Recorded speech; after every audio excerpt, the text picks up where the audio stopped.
Justement, le sujet empathie est vraiment bien choisi pour tout ce qui concerne le théâtre, parce que au niveau théâtre, on se met toujours à la place d'un autre. Et le costumier, comme le comédien, comme le metteur en scène, il faut qu'on arrive à trouver l'essence même du personnage, l'essence même de l'œuvre en elle-même. Donc, moi j'ai été voir comme un dictionnaire pour être sûre de ne pas dire de bêtises. Empathie, se mettre à la place d'eux et ressentir ce que une autre personne peut ressentir aussi. Donc c'est surtout au niveau des sentiments. Et c'est très intéressant parce que tout va commencer non pas avec le comédien sur scène, c'est très important et c'est ce à quoi on pense dès le départ. Mais il n'y a pas que le comédien qui a de l'empathie pour son personnage.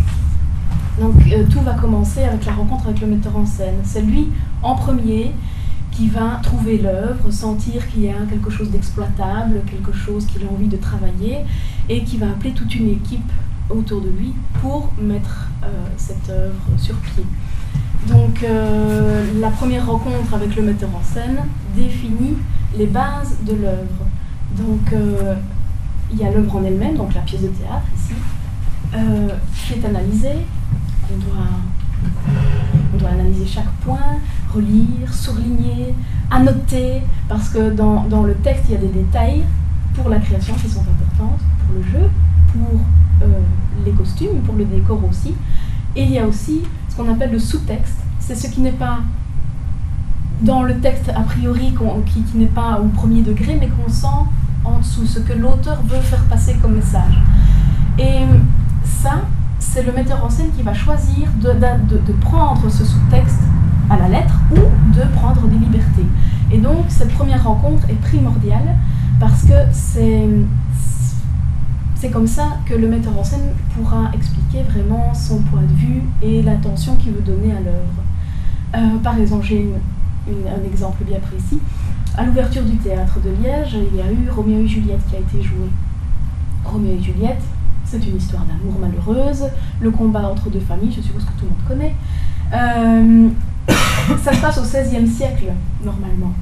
Mais bon, on ne s'identifie pas à des personnages avec des hommes avec des culottes bouffantes, en chausses, et des femmes en crinoline, quoi. On ne s'identifie plus à ça.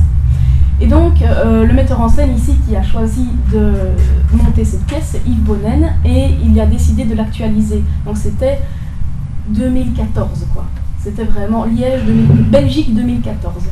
Et ce qui était intéressant, c'est qu'il a pris des libertés par rapport à l'histoire. Donc ce n'est plus simplement une histoire d'amour malheureuse, c'est surtout le combat entre les deux familles. Donc lui, il a interprété ça, il a mis des Flamands pour la famille Capulet et des Wallons pour la famille des Montaigu.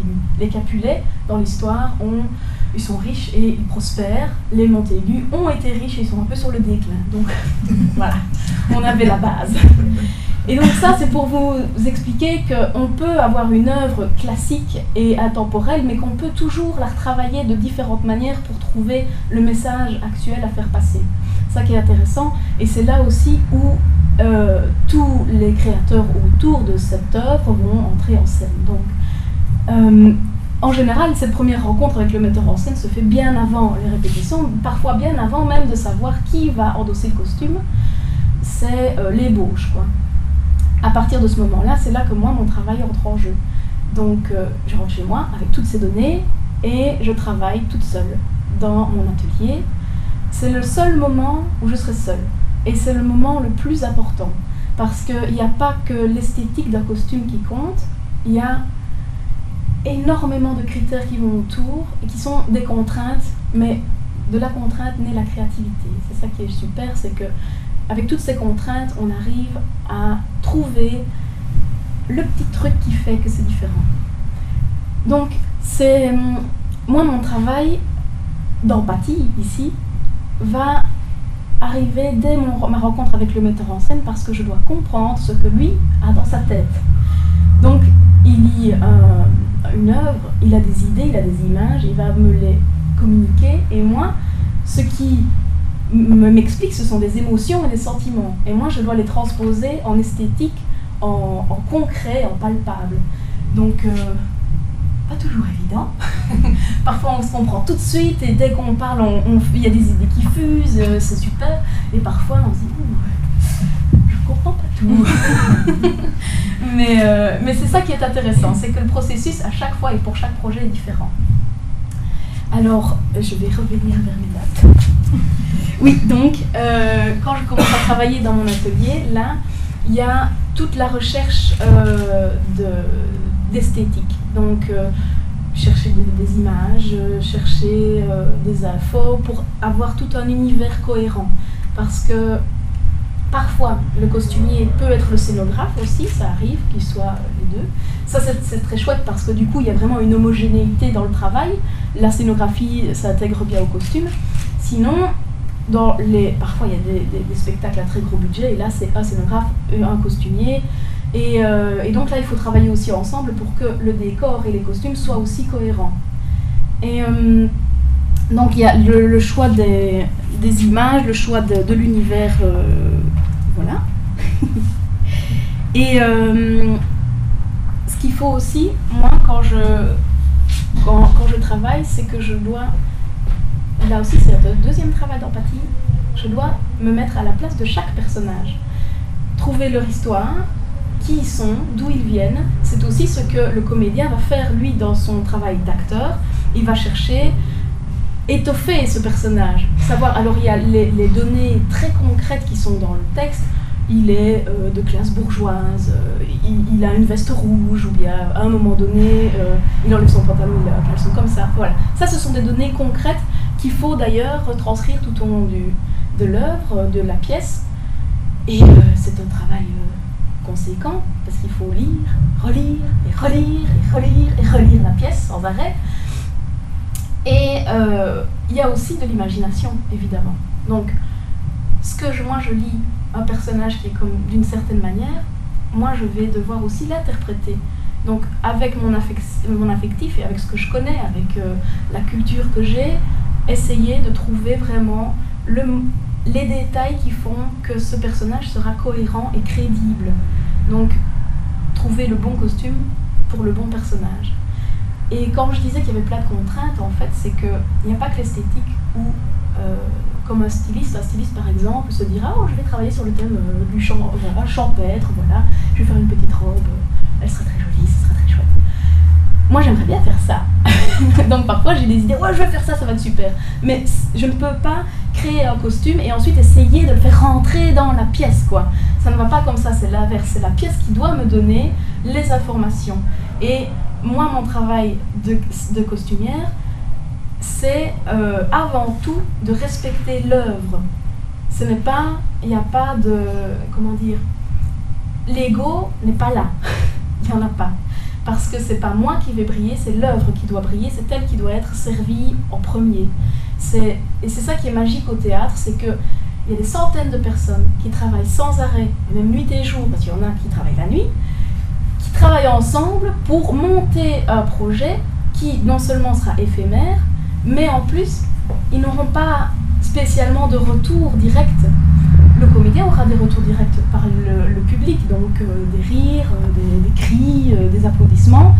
Et quand on applaudit, le costumier n'est plus là déjà. Il est là à la première et puis c'est fini. Une fois que tout est sur scène, tout est bien géré, ok, je peux partir, voilà. Le bébé est lâché. C'est vraiment un accouchement en fait, à chaque fois. Et j'ai oublié où j'en étais.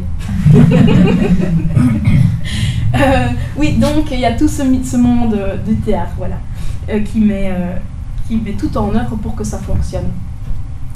Et donc, des contraintes, moi je dois savoir aussi qui va porter le costume. Est-ce que c'est une femme petite? Est-ce que c'est un homme qui fait 2 mètres? Est-ce que c'est quelqu'un de mince qui va devoir être grossi aussi? Ça arrive. Malheureusement, on ne peut pas faire l'inverse, c'est dommage. Est-ce qu'il y a des changements rapides? Aussi, ça, c'est quelque chose à prévoir avant. Tel personnage joue dans telle pièce, dans telle scène. Il a 1 minute 30 pour se changer et arriver dans l'autre scène juste après parce que c'est un changement de scène. Donc pensez au costume aussi, comment il va être enlevé et comment il va être reporté après. Donc est-ce qu'aussi il sera sali, prévoir les entretiens de costume, donc le nettoyage. Tout ça, c'est des choses que moi je dois penser des mois à l'avance. Donc c'est pas toujours évident. Et puis on oublie des choses aussi, c'est inévitable. Et puis après, c'est au fil des répétitions aussi qu'on voit s'il y a des changements à faire. Et ça, c'est vraiment le moment où sur scène, le costume prend vie. Et ça, c'est magique, quoi. Quand on voit que vraiment, ça fonctionne, ou ça fonctionne pas du tout, qu'est-ce que j'ai fait? Donc ça arrive aussi.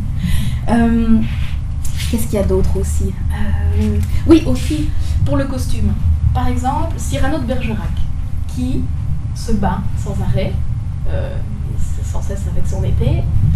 Je ne vais pas lui mettre un costume ajusté, sinon ça va craquer. Donc c'est des détails comme ça auxquels il faut penser. Qu'est-ce qu'il fait dans la pièce, ce comédien? Est-ce qu'il saute? Est-ce qu'il se roule par terre? Est-ce qu'à un moment donné il fait le poirier? Enfin voilà, c'est des détails qui font qu'on doit penser au costume sous différentes formes. Donc d'ailleurs ici, il y a aussi Cyrano de Bergerac qui s'est joué, c'était en Outremeuse au Théâtre de la Place. Et il y avait 2 costumes de Cyrano parce qu'en fait, pendant le spectacle, il transpirait tellement à faire son jeu d'acteur qu'il devait changer de costume. Donc il y a eu 2 costumes identiques parce qu'à l'entracte, il dégoulinait totalement. Et c'était du cuir, son pourpoint était de cuir. Le cuir ne se lave pas. C'est une erreur du costumier. Non, mais, donc là, il faut penser à ce genre de détails. Donc, on a les habilleuses, elles connaissent des trucs. Et en général, elles utilisent de la vodka et de la lavande. De la lavande pour désaffecter et la vodka aussi qui élimine les odeurs et qui désaffecte. Donc si vous avez des choses à désaffecter, que vous ne pouvez pas laver tout le temps, vous pouvez utiliser de la vodka. Mais tous les jours, on est avec nos bouteilles de vodka, on a les oreilles. Ça picole au théâtre. Oui. Donc voilà, donc ça c'est vraiment tout un travail qui est à faire bien avant qu'on commence à rentrer dans les lectures de textes, à rencontrer des comédiens. Donc une fois que ce travail-là est fait, moi je revois le metteur en scène qui me donne l'aval évidemment pour mon travail, parce que je ne peux pas dire voilà c'est fait, hop, et je donne tout le travail aux couturières, c'est pas possible. Il faut se dire qu'au théâtre, le metteur en scène est Dieu. Et parfois il veut être traité comme ça aussi. Mais pas tous, c'est pas vrai. Voilà. Mais c'est vraiment le père de l'œuvre et le père de la création. Il a toujours son mot à dire et c'est lui qui décidera de l'image finale, esthétique et du jeu aussi. Donc rien ne passe sans qu'on lui en ait parlé. Une fois que c'est bon, qu'il a donné son accord, alors là on rencontre l'équipe technique. Aussi bien pour la scénographie, donc là ce sera des menuisiers, les ferronniers, etc. Si on a la chance de travailler avec des beaux ateliers, des grands ateliers.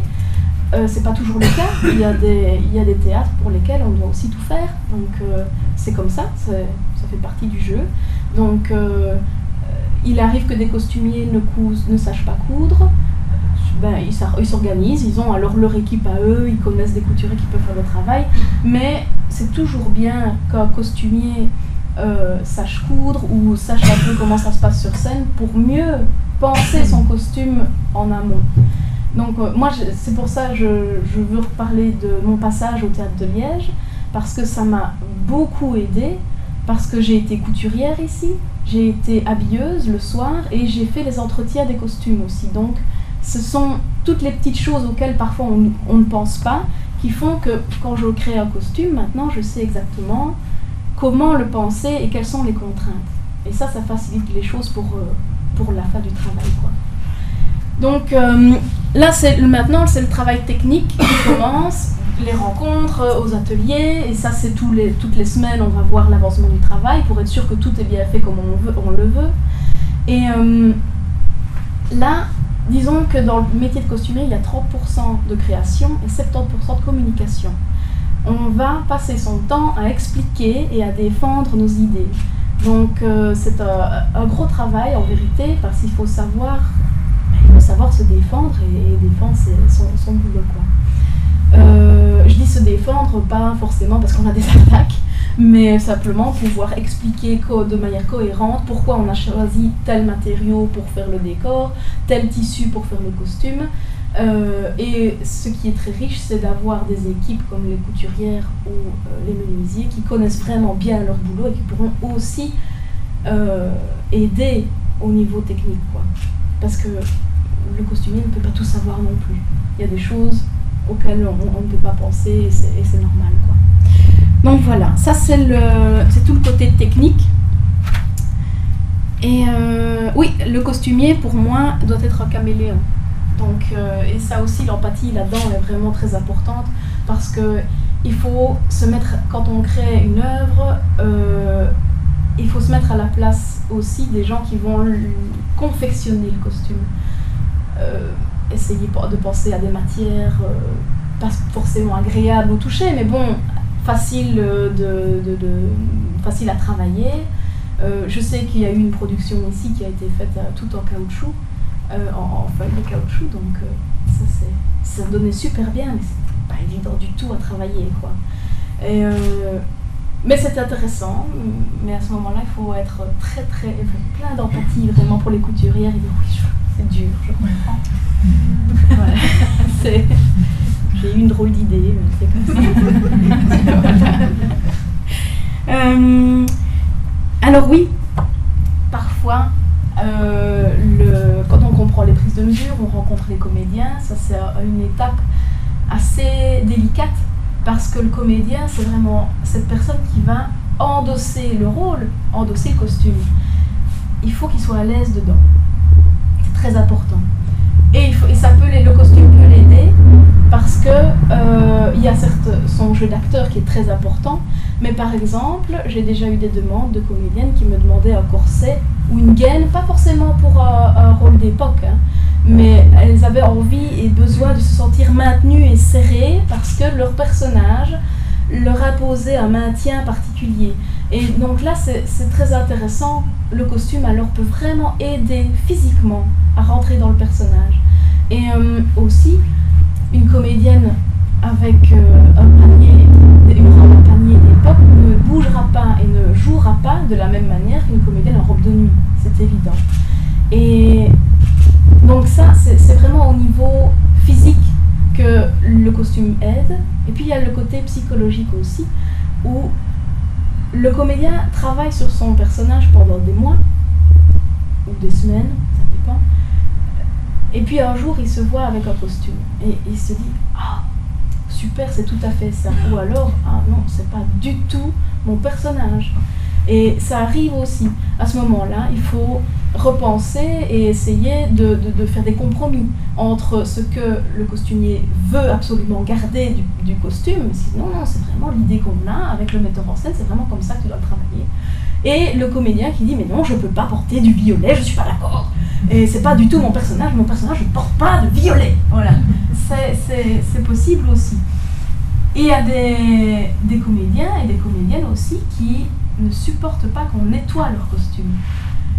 Parce que c'est à eux, et le costume devient un élément de jeu, et il fait partie entière de leur personnage. Et donc, si on nettoie ce costume, ça lui enlève un peu sa sève, quoi. C'est un peu ça. Mais il faut quand même un petit peu faire du truc. On essaye en général quand même de nettoyer les endroits sensibles. Parce que voilà. Mais je connais certains comédiens qui se sentent vraiment mieux dans un costume qui a voilà, l'odeur de toutes ces répétitions et qui sent le travail accompli, quoi. Voilà. L'empathie, donc le sujet d'aujourd'hui, vous avez vu qu'il traversait évidemment énormément de sujets et de moments au niveau de la création, mais le plus beau moment d'empathie, c'est lorsque le public arrive et que là, il s'identifie au personnage. Parce que le costume peut aider le comédien à être plus crédible, et s'il est plus crédible, je ne veux pas dire que c'est que grâce au costume, on est bien d'accord, mais ça l'aide, c'est un outil en fait. Le public rentre dans l'histoire et là c'est la magie du théâtre qui opère. Et c'est vraiment ce moment-là qu'on veut créer des mois à l'avance. Et c'est ça qui est magique, c'est qu'on n'imagine pas quand on voit une pièce qu'il y a eu un travail avant vraiment cette première, avant de pouvoir voir ces comédiens sur scène. Il y a tout un travail parfois de 5-6 mois à l'avance. Et on n'imagine pas non plus toutes les fourmis qui sont derrière, parce qu'il y a les régisseurs de plateau, il y a les habilleuses qui font les changements rapides. Et ça, les changements rapides, je voulais en parler, c'est juste une petite parenthèse. Donc, comme je l'ai dit tout à l'heure, il y a parfois des changements qui se font en 1 ou 2 minutes, chrono, vraiment. Et donc là, le costume, il doit être parfois modifié. Soit on met des velcro à la place d'une tirette et d'un bouton pour un pantalon. On met des élastiques au lacet à la place des lacets. C'est plein de petites choses, des petits trucs comme ça qui font que le changement peut être plus facile. Et donc le costume doit aussi être pensé en ce sens. Donc par exemple, s'il doit vraiment se changer très vite, que c'est un costume d'époque, on va tout faire d'une pièce. Comme c'est du faux, faut pas oublier que les costumes, c'est du faux, tout ça c'est du chiqué. Et c'est ça qui est chouette, c'est que c'est pas comme le costume au cinéma, c'est encore différent, bien qu'au cinéma parfois aussi c'est du chiqué. Parce que moi j'ai travaillé une fois pour le cinéma et on m'a dit mais non, on fait pas les ourlets, on s'en fout, attends, on va cadrer là. Oh. Alors en fait ici c'était super bien travaillé, tout était fini et en dessous la fille elle avait une loque quoi. Donc ça aussi c'est des détails qui sont vraiment super à connaître parce qu'on n'imagine pas que quand on regarde un film, en fait la fille est en guenille en dessous quoi. Pas toujours, hein, mais voilà, quand parfois il y a des plans rapprochés, voilà, on ne s'embarrasse pas du superflu. Il y a déjà eu des costumes sur scène qui c'était qu'une face quoi. Parce que oh mais non il se retourne pas, on n'a pas le temps de terminer l'arrière, tu lui mets un truc derrière, hop, un truc facile, une tirette et comme ça c'est facile. Ah ok d'accord. Donc parfois c'est juste ici. Pas toujours, encore une fois, mais ça m'est déjà arrivé de devoir faire un truc vite à l'arrière. Un costume qui craque pendant la pièce, ça arrive aussi. Donc ça c'est plus le costumier alors là hein, qui gère, c'est plutôt les habilleuses, mais elles font un super travail. Donc c'est en général elles ont toujours leur aiguille, leur fil avec et ça a craqué, pas de problème. Dans les coulisses même un petit point et voilà. Mais voilà, je ne sais pas si c'est bon. Voilà. Donc si vous avez des questions, oui moi j'ai amené je n'ai malheureusement pas de magnifiques photos de mes travaux.